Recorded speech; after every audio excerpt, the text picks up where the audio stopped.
दोस्तों, बहुत समय पहले की बात है कि एक जंगल में एक तालाब था। जंगल के सभी पशु पक्षी इस तालाब में पानी पीने आया करते थे। एक दिन की बात है कि शिकार की तलाश में एक शिकारी उस तालाब के पास आ पहुंचा। वह बहुत ही प्यासा था। उसने अपने हाथ मुंह धोकर प्यास बुझाई। वह शिकारी कई दिनों का भूखा भी था। उसने सोचा, जंगल के पशु पक्षी इस तालाब में पानी पीने अवश्य आएंगे। इस तरह यहाँ मुझे आसानी से शिकार मिल जाएगा। दोस्तों, वह शिकारी तालाब के पास स्थित एक आम के पेड़ पर चढ़कर बैठ गया। थोड़ी देर बाद उसे तालाब की तरफ आती हुई एक हेड़ी दिखाई दी।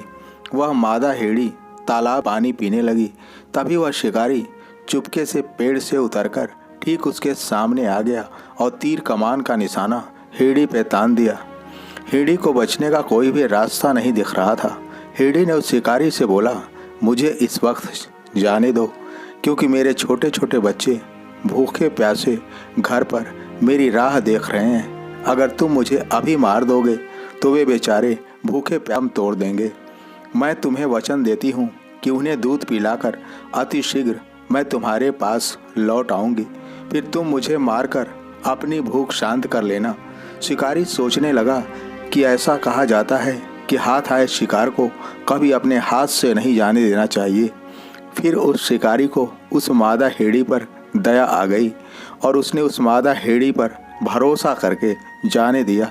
इसके पश्चात वह शिकारी फिर पेड़ पर जाकर बैठ गया और किसी अन्य शिकार की प्रतीक्षा करने लगा। तभी उसने देखा कि एक बड़ी सींगों वाला हिरण पानी पीने आ पहुंचा है।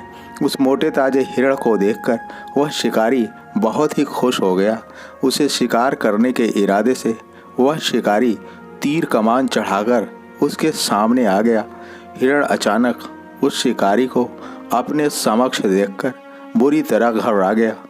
उसने सोचा, अब भागने का कोई फायदा नहीं है, क्योंकि किसी भी दशा में मैं शिकारी के वाणों से नहीं बच सकता। उसने शिकारी से कहा, मैं मरने के लिए तैयार हूँ, लेकिन मरने के पहले मैं अपने परिवार बीवी बच्चों से मिलना चाहता हूँ, क्योंकि परिवार से मिले बहुत दिन हो गए हैं। मुझे उनकी बड़ी याद आ रही है। अगर तुम मुझे थोड़ी देर की मोहलत दे दो तो मैं तुम्हारा यह उपकार कभी नहीं भूलूंगा, वरना मरने के बाद भी मेरी आत्मा हमेशा तड़पती रहेगी कि मैं उनका आखिरी दर्शन भी ना कर सका। शिकारी को उस हिरण पर दया आ जाती है और वह उसकी बातों पर भरोसा करके उसे छोड़ देता है। उधर हेड़ी ने घर पहुंचकर अपने बच्चों को दूध पिलाया और उन्हें अच्छी तरह समझा बुझाकर अपनी सहेली के हवाले कर दिया। उसने कहा, बहन, अब से मैं इनकी देखभाल की जिम्मेदारी तुम्हें सौंपती हूँ, क्योंकि अब शायद कभी भी मैं वापस नहीं आ सकूँगी। तब तक हिरण भी वहाँ पहुँच जाता है और हेड़ी को सारी बात बताता है। हेड़ी को देखकर हिरण व बच्चे सब फूट फूट कर रोने लगते हैं। हिरण व हेड़ी जब अपने वादे के मुताबिक शिकारी के पास जाने के लिए घर से निकलते हैं तो बच्चे भी उनके पीछे पीछे आने लगते हैं। हिरण व हेड़ी उन्हें समझा बुझाकर वापस भेजने का बहुत प्रयास करते हैं, पर वे बच्चे मानने को तैयार नहीं होते। बच्चों ने कहा, ये कैसी औलाद जो माता पिता को मुसीबत में मरने को अकेले छोड़ दे, सुख में साथ रहे और दुख पड़े तो भाग जाए।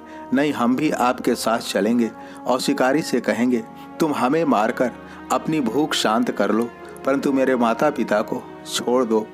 मजबूरन हिरण अपने पूरे परिवार के साथ तालाब के लिए निकल पड़ता है।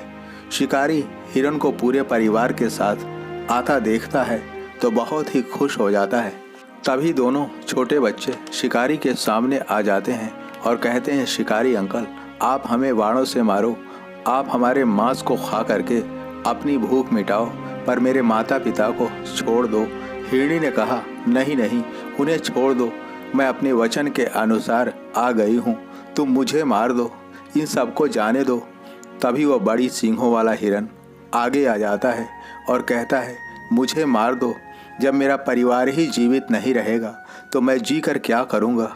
अच्छा तो यही होगा कि यह दिन देखने के पहले ही मर जाऊं। उन सबका आपस में असीम प्यार और एक दूसरे के प्रति बलिदान और समर्पण व त्याग देखकर उस शिकारी का मन बदल जाता है। वह सोचने लगता है, यह पशु होकर भी कितने अच्छे हैं और प्राण का मोह छोड़कर सत्य की रक्षा के लिए मेरे पास चले आए, और एक मैं मनुष्य होकर भी कितना नीच और पापी हूँ कि अपना पेट भरने और 4 पैसे कमाने के लिए निरपराध प्राणियों की हत्या करता हूँ। ऐसा विचार करके उस शिकारी ने अपना धनुष बाण तोड़ दिया। दोस्तों, इस कहानी से हमें सीख मिलती है कि पाप करने वाला व्यक्ति कभी भी सुखी नहीं रह सकता। जब आप किसी को भोजन दे नहीं सकते तो आपको भोजन छीनने का भी अधिकार नहीं है। जब आप किसी को जिंदा नहीं कर सकते तो आपको मारने का अधिकार भी नहीं है। इसलिए दोस्तों, सच ही कहा गया है, जियो और जीने दो। इसी विचार के साथ आपका दिन शुभ हो। जय हिंद, जय भारत।